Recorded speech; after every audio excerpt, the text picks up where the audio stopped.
Hello, everyone, and welcome to EDUA 561.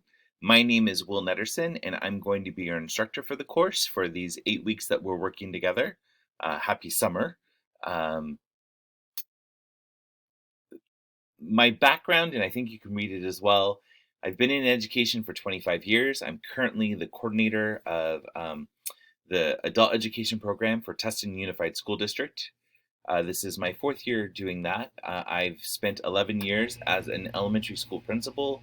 I was an assistant principal. I've been a teacher on special assignment, and then been an elementary school teacher as well. So definitely have a rich career, learning a lot of different aspects of an education, and hope that I can share that with you if you have questions along your journey.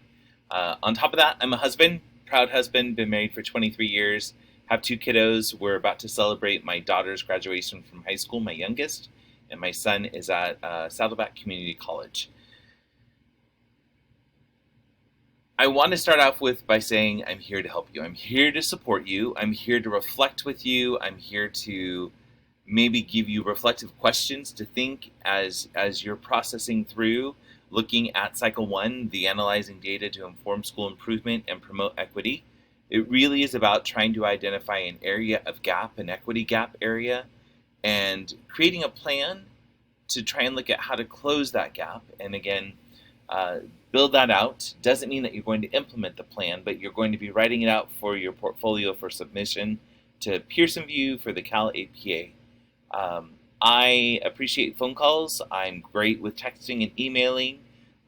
My only piece is if you'll give me some time, it can't be instantaneous, but I will respond as quickly back as possible. But know that I am here to definitely answer questions if needed.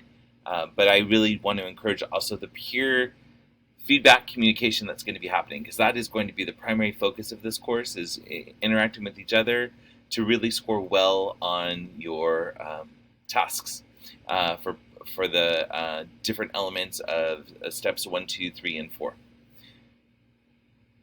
I pray that God is with you during this time, as I know the end of the school year and closing that out, leading to summer, can be a little bit crazy, but know that we will work this together. Again, any questions ever, please don't hesitate to reach out to me.